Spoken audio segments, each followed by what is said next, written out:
$1.5 billion stolen from crypto exchange.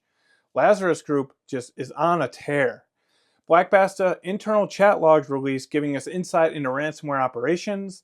And then what do you know? Australia bans Kaspersky Labs products. All this and more in this week's Executive Brief.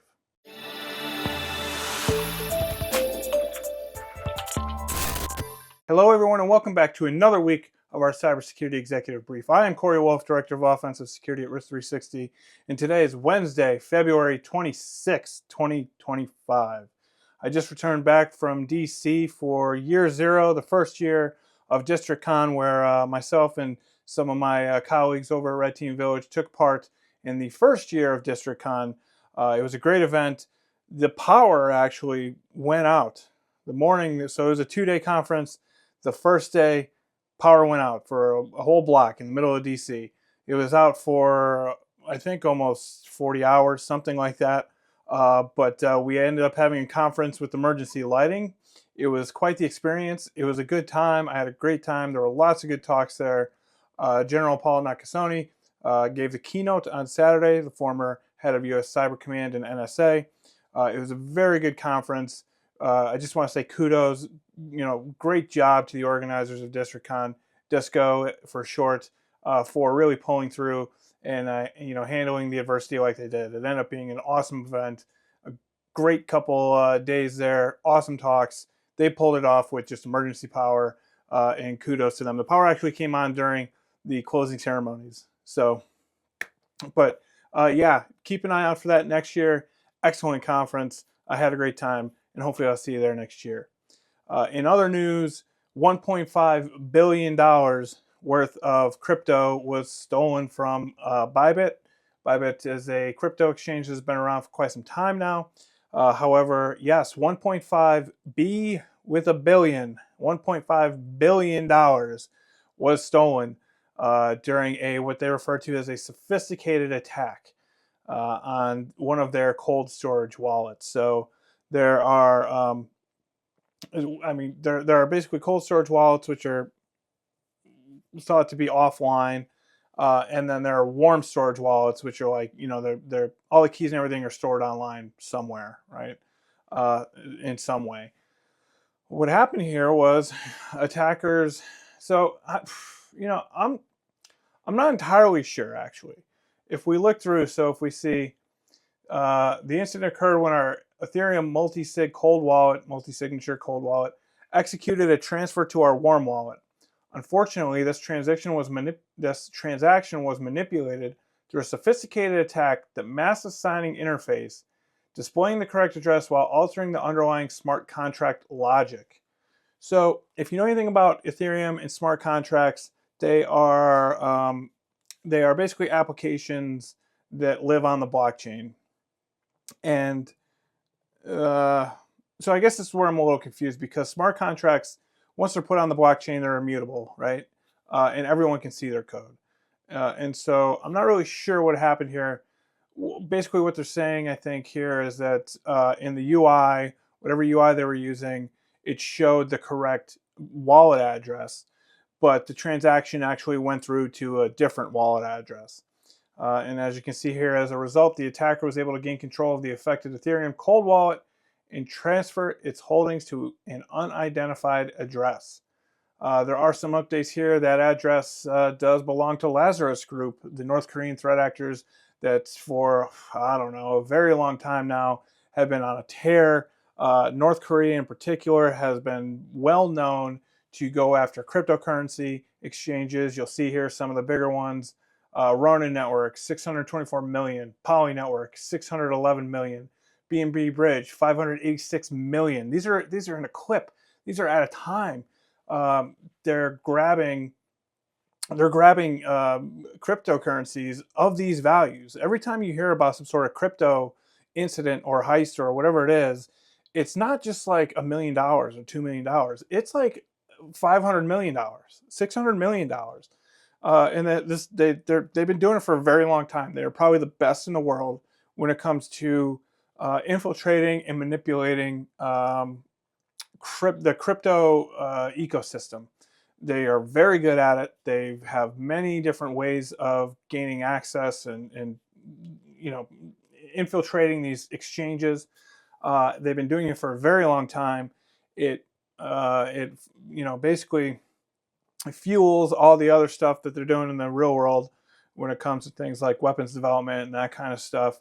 Because as we all know, North Korea is a highly sanctioned country and does not have a economy that's very robust, right? And so one of the ways that they've been able to generate revenue to be used for various national interests and things that they're doing is by focusing on cryptocurrency exchanges and just going after them.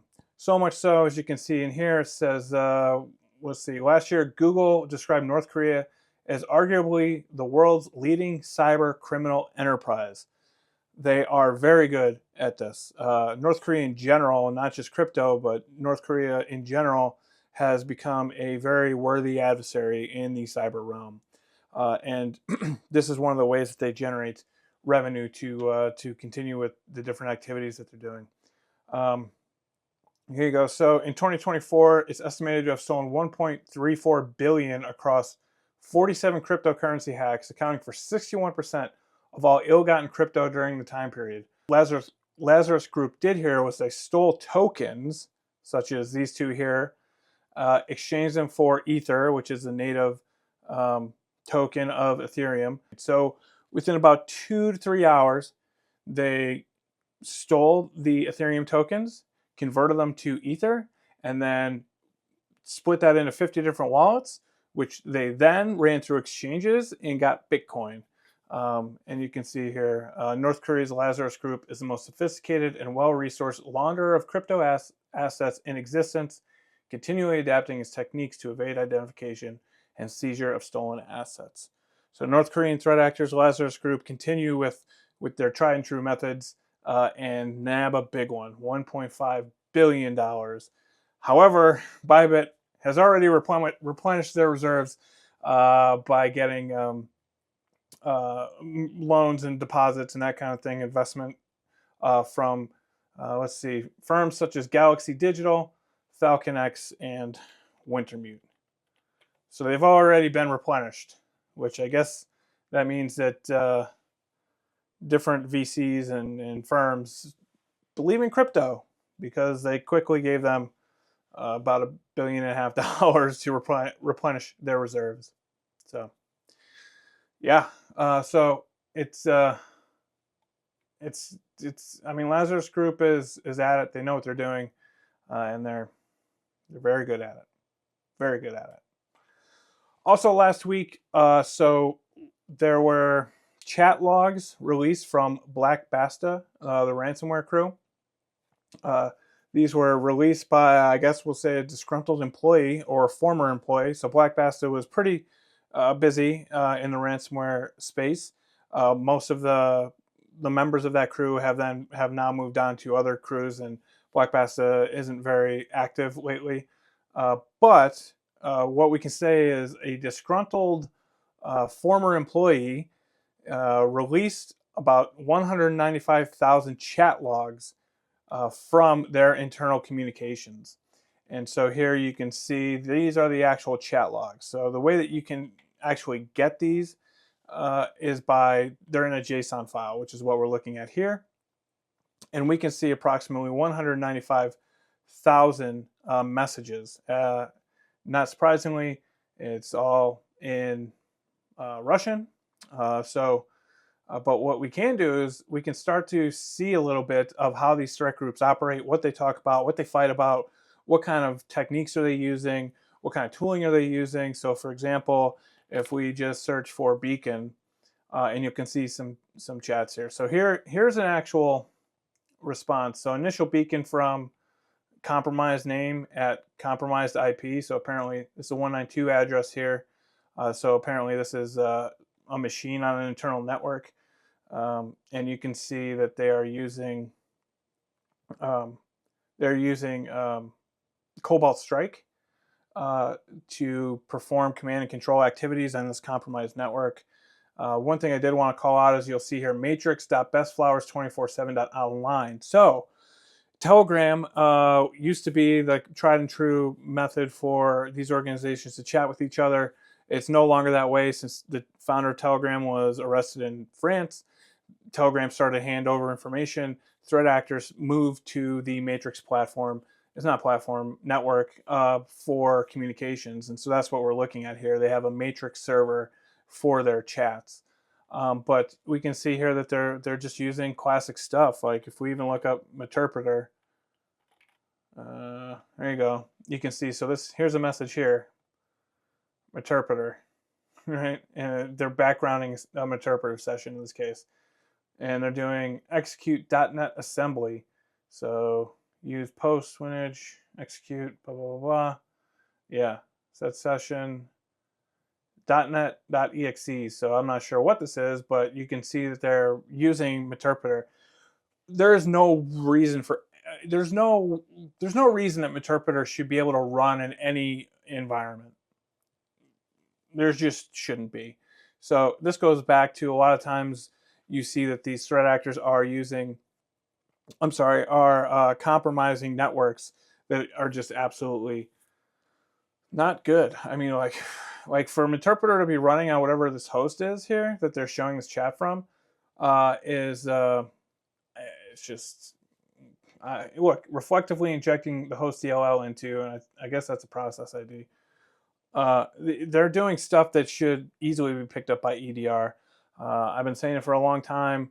You know, most of these threat actors, when it comes to ransomware, you know, they're fishing with dynamite. I mean, they're just, it's not like this is common tradecraft that should be picked up in any network with just basic controls in it, and it's not.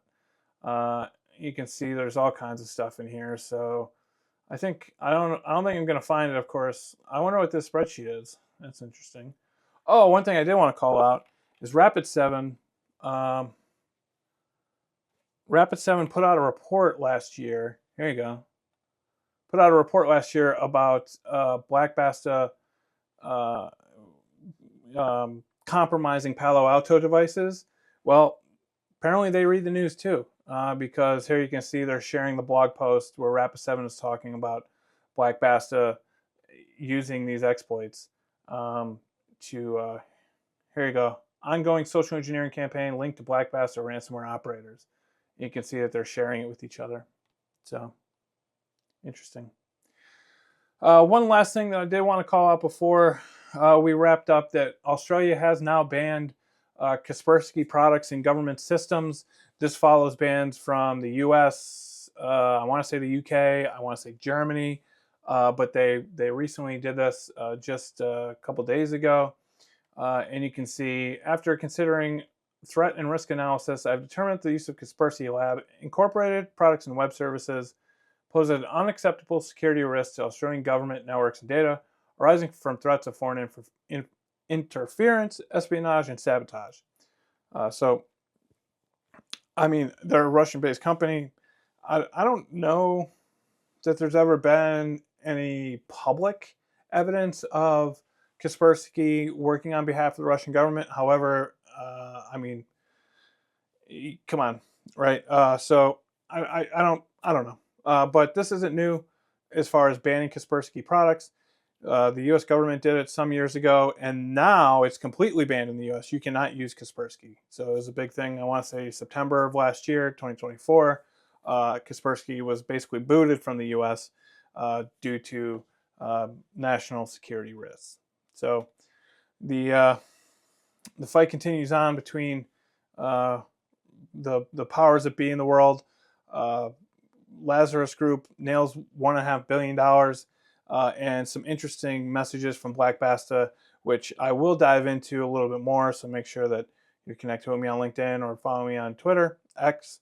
I'm going to dive a little bit more into those, but thought that was interesting. There's some good write-ups on that. Maybe I'll link to a good write-up that gives an overview of what's in there. So with that, I hope you have a great rest of your week. I hope that you have an excellent weekend. And guess what? See you here next Wednesday. Speak soon.